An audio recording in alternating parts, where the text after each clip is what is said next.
Sometimes it starts quietly, a strange feeling like someone's watching you, that you're not alone at night. And then the flash of two red eyes. People all around the world tell the same story. A creature that appears right before disaster, a warning, or a shadow of death. They call him Mothman. Here we call him the Butterfly Man. Year 1966, Point Pleasant, West Virginia. A peaceful town surrounded by forests and abandoned World War II factories. On a night that should have been like any other, a legend was born. Two young couples, Roger and Linda Scarberry, Steve and Mary Mallet, drive through an old industrial zone known as the TNT area. Empty bunkers, rusted fences, silence. Do you see that? Linda asks. On that wall? Someone's standing there. A shape appears, tall with wings spread wide. Two red eyes glow like burning coals.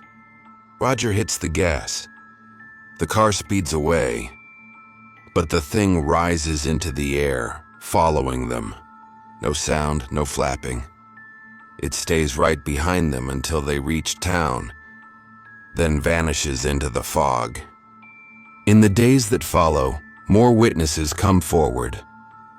Farmers, policemen, factory workers, all describing the same dark figure with wings and glowing eyes. Panic spreads through Point Pleasant. People claim to see it near the river, on rooftops, even in the cemetery. Dogs disappear. At night, a strange screech echoes, one no one can explain. And when darkness falls, the whole town goes silent. Newspapers scream headlines like, "Man-Bird terrorizes Point Pleasant," and "Eyes like coals, wings like death." But the worst was still to come. December 15th, 1967. The Silver Bridge collapses. A steel bridge linking Point Pleasant and Gallipolis. Within seconds, it falls into the icy river below. Dozens of cars sink. 46 people die.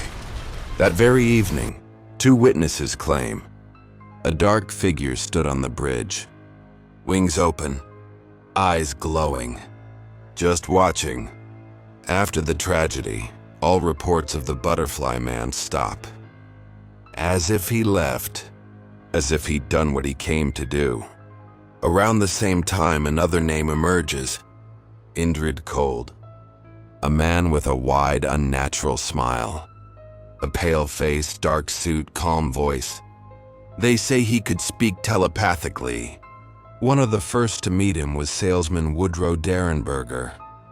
In November 1966, he was driving home when a strange light landed ahead. His car stopped by itself. A man stepped out. "Don't be afraid," he said. "My name is Indrid Cold." He claimed to come from a place called Lanulos, watching humanity for a long time, and that a change is coming. From that night on, Derenberger said, Cold spoke to him often, in the dark, in his thoughts and in his dreams. Some believe Indrid Cold was the voice of the Mothman, the one who spoke for the creature that never spoke itself. Chernobyl, 1986. 20 years later, on the other side of the world, in the Soviet Union. Chernobyl. Several workers at the power plant later claimed that in the weeks before the explosion, they saw a dark winged figure above the reactor. It was flying through the smoke, one said. Enormous wings, red glowing eyes. When it looked at me, I felt cold to my bones. April 26, 1986, the explosion. The city of Pripyat was lost, and the figure vanished. Since then, people have called it the Black Bird of Chernobyl, the Angel of Death. But the description remains the same. The Mothman. Freiburg, Germany, 1978. The mining town of Freiburg. A group of miners arrive for work. As they near the entrance, a piercing scream stops them. From the darkness, a massive winged figure appears, blocking the way. It had eyes like burning coals, one miner later said, and then it disappeared as fast as it came. A few hours later, the mine collapsed. Those who ran survived. Those inside would have died. Locals called it the Freiburg Demon, but others knew it was him, the Butterfly Man. Mexico, 2009.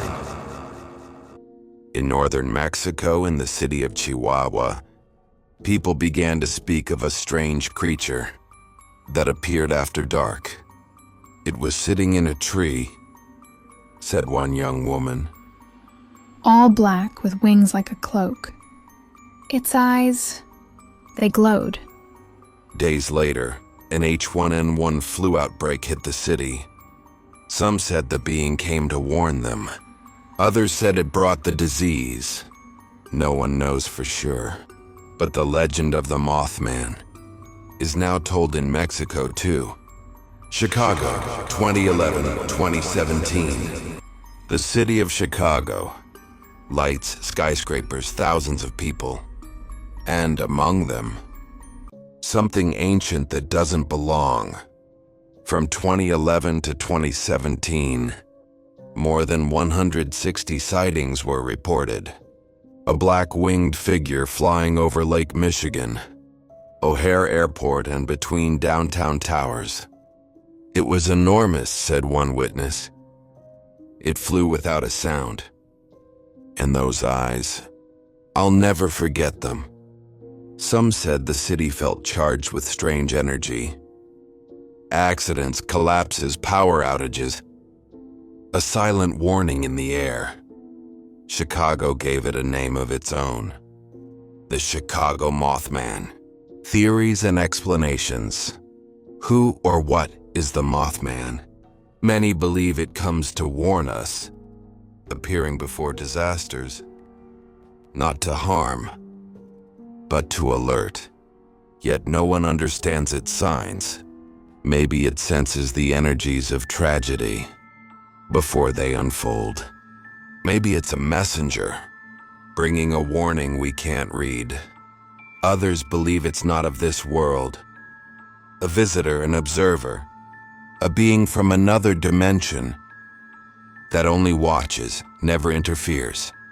Perhaps a witness to the destruction we create ourselves. Some say the Mothman isn't real, but a reflection of our fears. When disaster approaches, our minds give it wings, a shape older than humanity itself. Scientists offer different explanations.